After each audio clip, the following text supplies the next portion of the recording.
Hello guys, welcome to my YouTube channel. हजुरहरूलाई सन्सु ब्लग्समा स्वागत छ। सबभन्दा पहिला सुरुमा म मेरो वाइफलाई चाहिँ एकदम धन्यवाद दिन चाहन्छु।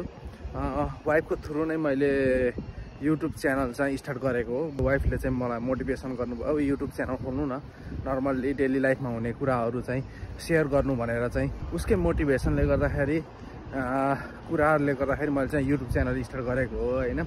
त्यसै गरी स्टार्टिङ फेजमा यस्तै म डेली लाइफहरूको बारेमा नर्मली भिडियोहरू राखिरहेको थिएँ होइन। त्यसपछि म सर्बिया आइसकेँ होइन। सर्बिया आइसकेपछि सर्बियाको बारेमा हल्का फुल्का इन्फर्मेसनहरू दिइरहेको थिएँ। त्यो कारणले मेरो च्यानलमा 1K सब्सक्राइबर पुगेकोमा हजुरहरूको साथ सपोर्टले हजुरहरूले गर्दाखेरि आज चाहिँ मेरो च्यानल 1K सब्सक्राइबर पुगेको छ। हजुरहरूलाई धेरै नै धन्यवाद। हजुरहरूले माया गरिराखिदिनु भएको छ र भिडियोलाई हेरेर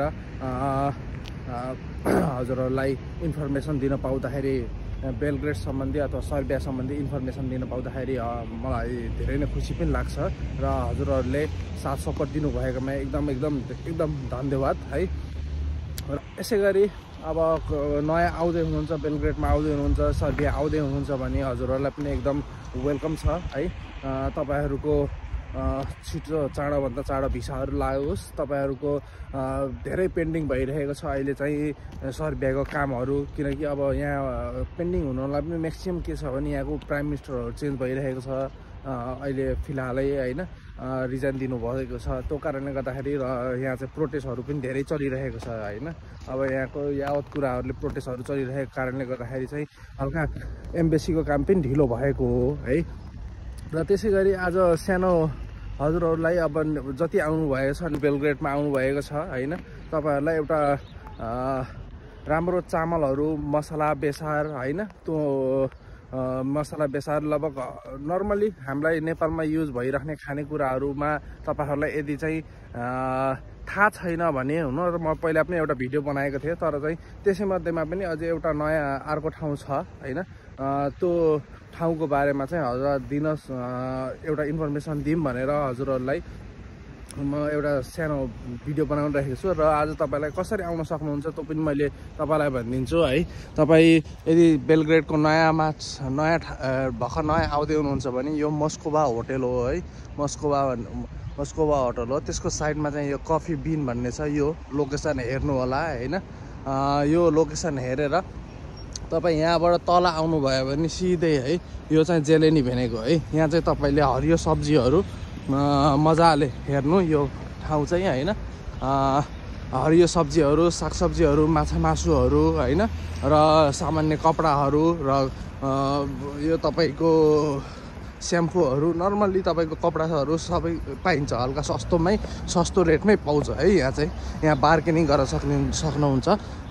तपाईँ आएर लगभग 1000-1500 भनेछ भने 1500 भनेको सामानलाई केही नभए पनि 1100-1200मा मजाले आफूले बार्गेनिङ गरेर त्यो पाउन सक्नुहुन्छ है त। र त्यसै गरी यो रहेको छ जेलेनी भेनेक, यसलाई चाहिँ म्याक्सिमम् जेलेनी भेनेक भनिन्छ है त यो ठाउँलाई। र यसैको उता चाहिँ बस स्टेसन छ। तपाईँ चाहिँ न्यू बेलग्रेड जानु पऱ्यो भने यहाँबाट पनि उतापट्टिको उस भागमा चाहिँ न्यू बेलग्रेडको जान सक्नुहुन्छ है। र त्यसै गरी यहाँ चाहिँ यो चाहिँ एउटा चाइनिज मार्केट हो है।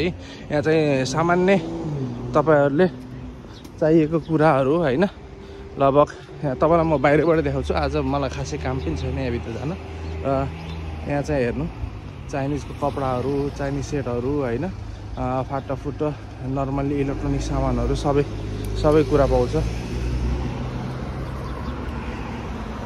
यहाँ चाहिँ है। यो चाहिँ चाइनिज मार्केट हो। चस्मा पर्फ्युमहरू नर्मली सबै कुराहरू पाउनुहुन्छ।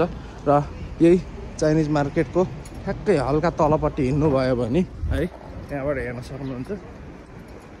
यहाँ फेरि डेलिभरी यस्तो तरिकाले गर्छ भने साइकलमा है, डेलिभरीमा आउनेहरू साइकलमा टक्क लगाएर। र यहीँ पनि नजिकै कपाल काट्ने, दाह्री काट्ने ठाउँ पनि छ होइन।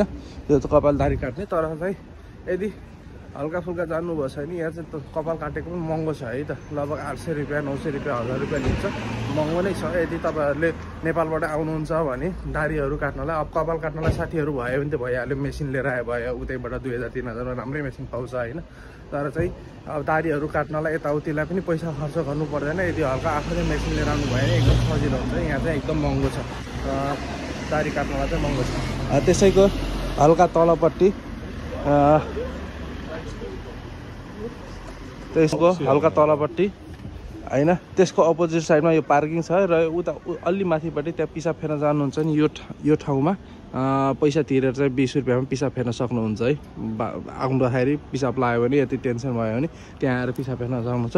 र त्यहाँ रहेको थियो बार्बर सप होइन। त्यसैको हल्का यतापट्टि यति तल आएपछि म लोकेसन देखाइदिन्छु। यो ठाउँ है, यो छ जाद्राबा हराना हो कि के भन्छ अब यस्तै शब्द छ है। यो खालको छ यसको यतापट्टि होइन। ठ्याक्कै यताबाट हेर्नुहुन्छ नि यो यतापट्टि, यसको उतापट्टि चाहिँ जेलेनी बनाएको, त्यसबाट तल झर्नुभयो भने तपाईँले चाहिँ यो सप भेट्नुहुन्छ है। र यो सपमा तपाईँले भनेअनुसारले यहाँ तपाईँले भनेअनुसारको सबै कुराहरू पाउन सक्नुहुन्छ। Can you give me basmati rice 5 kg? तपाईँले भनेअनुसारको है बासमती राइस, यहाँ हेर्नु यो बासमती राइसहरू होइन। अब 5 kg को यसरी लिन सक्नुहुन्छ अथवा 10 kg को पनि भयो। अब यो बासमती राइस भयो, हामीलाई यहाँ चाहिन्छ भने यो रातो दाल होइन। रातो दाल लगभग 260 रुपियाँ केजी छ। चना छ होइन, अब भुटेको चना भयो, मकैहरू भयो खान मन छ भने, बदामहरू होइन, लगभग म्याक्सिमहरू सोयाबिनहरू। यहाँ चामलको पनि 2 थरीको छ, हल्का अर्को खालको छ। तर बासमती राइस भनेर माग्नु होला, उहाँहरूले दिनुहुन्छ। 200 रुपियाँ किलो छ बासमती राइस चाहिँ है, राम्रो खानुहुन्छ भने त्यो अनुसारले।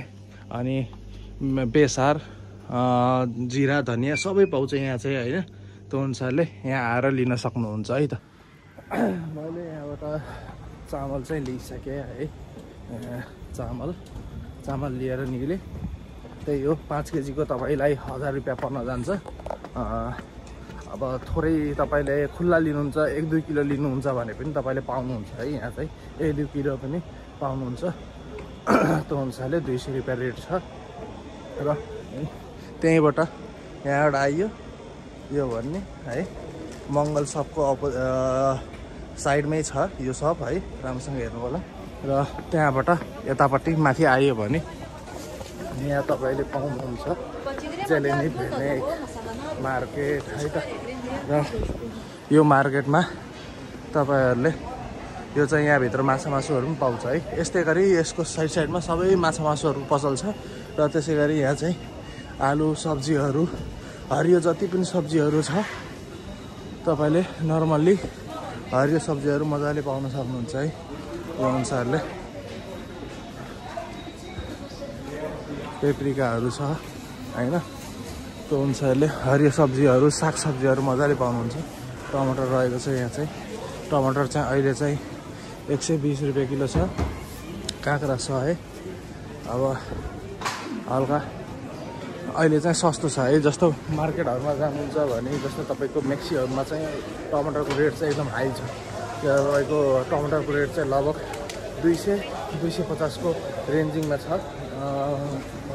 म्याक्सिमम सपिङ मलको मार्केटहरूमा जानुभयो भने त्यहाँ चाहिँ महँगो छ। तर यहाँ चाहिँ तपाईँले 120 रुपियाँ केजी चाहिँ मजाले पाउन सक्नुहुन्छ है। त्यसै गरी केही कुरा सामानहरू चाहिँ यहाँ चाहिँ सस्तो छ होइन।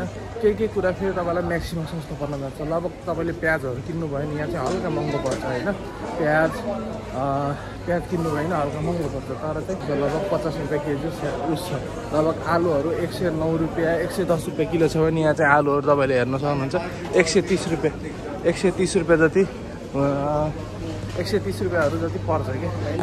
केही कुराहरू चाहिँ तपाईँको यहाँ चाहिँ केही कुराहरू महँगो छ, केही कुराहरू सस्तो छ। त्यही भएर दुइटैतिर कम्पेयर गरेर होइन हेरेर तपाईँले लिन सक्नुहुन्छ। त्यही भएर म चाहिँ म्याक्सिमम के हुन्छ भने चामल त्यहीबाट लिन्छु। र हरियो सब्जीहरू खान पऱ्यो भने म चाहिँ डाइरेक्ट यहाँ आउँछु। र आलु र प्याज चाहिँ मैले चाहिँ म्याक्सिमम के गर्छु भने आलु, प्याज, तेलहरू यो आइटमहरू चाहिँ मैले म्याक्सीबाट लिन्छु। किनकि म्याक्सीहरूमा अफर पनि चलिरहेको हुन्छ। त्यसले गर्दाखेरि अफरको चलिरहेको बेलामा त्यहाँ चाहिँ सस्तो हुन जान्छ कि होइन। त्यही कुराहरू हो।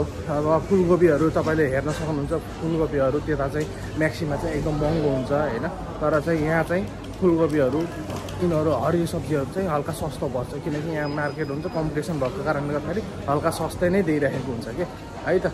त्यही भएर हेर्नु, राम्रोसँग बुझ्नु होइन, कता सस्तो पर्छ त्यो अनुसारले आएर लिनु होला। ल हेर्नु, मैले चाहिँ यहाँ प्याज भने यो रातो प्याज चाहिँ यहाँ चाहिँ 100 रुपियाँ किलो छ होइन, तर चाहिँ म्याक्सिमम अहिले चाहिँ त्यही 50-60को रेन्जमा पाउँछ। त्यो चाहिँ त्यता महँगो छ क्या है त। ल यही नर्मल्ली हल्का तपाईँहरूलाई यो सम्बन्धी अब नयाँ हुँदैनुहुन्छ, थाहा छैन भने तपाईँलाई हल्का इन्फर्मेसन दिउँ भनेर पनि एउटा भिडियो बनाउनु खोजेँ। र तपाईँहरूको साथ सपोर्टले चाहिँ 1K सब्सक्राइबर पुगेकोमा धेरै धेरै धेरै धन्यवाद है। त्यसैले अबका दिनहरूमा पनि तपाईँलाई इन्फर्मेटिभ भिडियोहरू आइरहेको छ है। तपाईँहरूको कमेन्टहरूलाई म चाहिँ हेरेर सकभर तपाईँहरूको रिप्लाई दिने छिटोभन्दा छिटो प्रयास गर्नेछु होइन। हल्का बिजी कामले गर्दाखेरि पनि दिन पाएको थिएन, त्यो कारणले गर्दाखेरि है त। ल यति नै छ होइन, फेरि पनि अर्को भिडियोमा भेट्ने बाचा गर्दै आजलाई यति नै। नयाँ हुँदै हुनुहुन्छ भने आउनु होला, भिजिट गर्नु होला। यो ठाउँ पनि एकदम फाइदाजनकै छ यो ठाउँ पनि है। त्यो अनुसारले आजलाई यति नै। Bye bye, see you in next blog.